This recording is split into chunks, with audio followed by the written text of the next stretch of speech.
This is the day the Lord has made.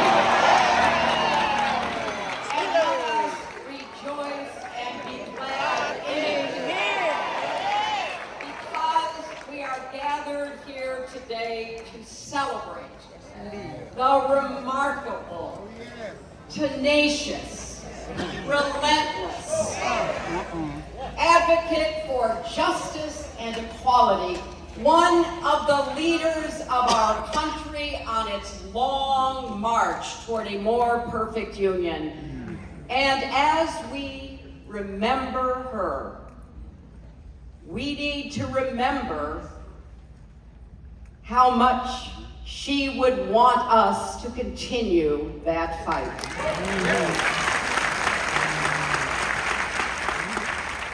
Looking around today, I know that we all wish Sheila were still with us. Not only because she would love this, but because we need her. We need her constant reminder that we are better than this, that we can do more together, that we can stand against hate and bias and bigotry and prejudice, to come together as one nation under God. To Elwyn and Erica and Jason and Michael, thank you for sharing her with us.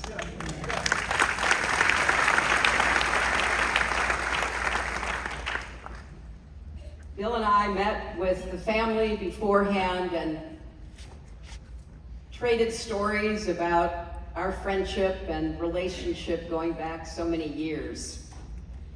I told Elwyn that he and Sheila and Bill and I had something in common. We all met at Yale. Their marriage lasted 51 years.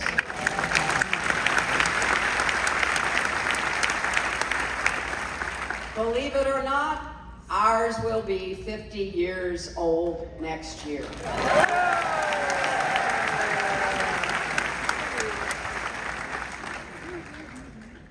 You've heard from some of her colleagues, and all who are here with us could tell you even more stories about how fearless and tireless she was, stepping up for education, for women's rights and civil rights and voting rights, how she stood strong for health care and comprehensive immigration reform, criminal justice reform. She spent years working to make Juneteenth a federal holiday to memorialize the end of slavery.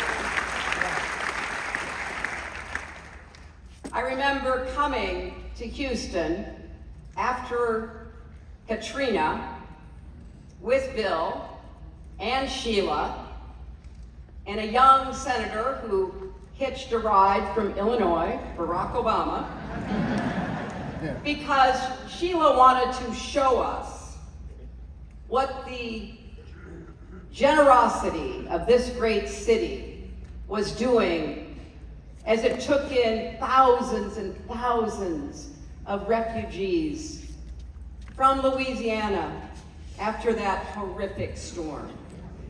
She was so proud to represent the people of Houston. She was so proud to wear that cowboy hat. You know, as women in traditionally male halls of power, we found common cause and camaraderie.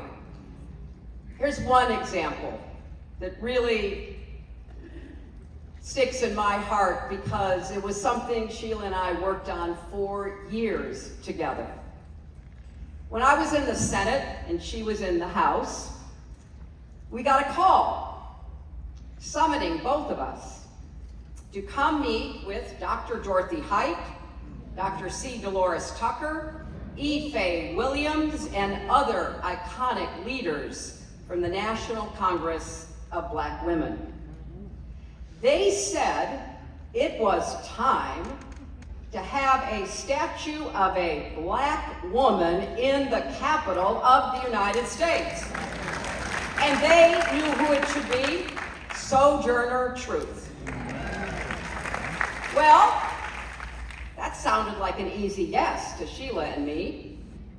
Sojourner Truth, an icon of American history, an abolitionist who had been born into slavery, an activist for the rights of slaves and freed blacks and women. She escaped to freedom with her infant daughter in 1826, and then she went to court to recover her son in 1828, becoming the first black woman to win such a case against a white man. Now, does that remind you of anybody? Sure reminded me of my friend Sheila. And we got to work, and then we faced one delay after another. Years went by. I'd see Sheila, we'd meet for coffee, she'd call me up, she'd go, what are we gonna do? We have to keep doing this, we have to keep making the case. Well, eventually, we were successful. And on a glorious day in 2009, we gathered in the Capitol for the unveiling of the Sojourner Truth statue. Cicely Tyson recited Sojourner Truth's famous speech, "Ain't I a Woman?"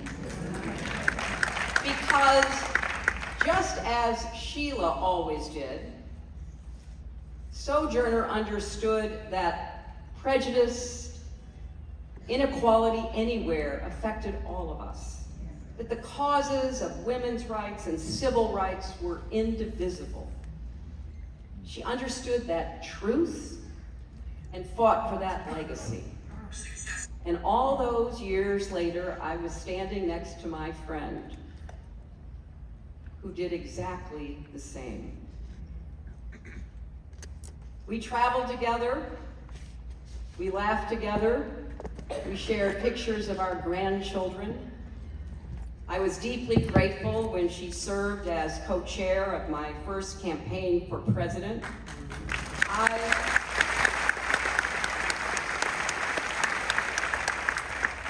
I will miss her. I will miss her when we're up for a tough fight. I will miss her every time we celebrate a hard-won victory. We lost her too soon. We could use her voice now. But come next January, when our first woman president takes the oath of office,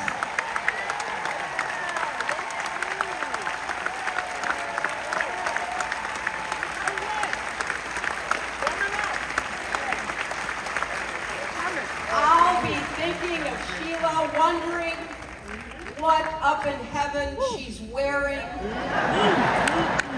what magnificent long scarf she has wrapped around herself, what hairdo she has managed to achieve for this special occasion. I'll be thinking of her and Shirley Chisholm and Barbara Jordan and all the generations of women who helped to make that day possible because they never stopped believing. Yes. You know, Sojourner Truth said, if the first woman God ever made was strong enough to turn the world upside down all alone, these women together ought to be able to turn it back and get it right side up again.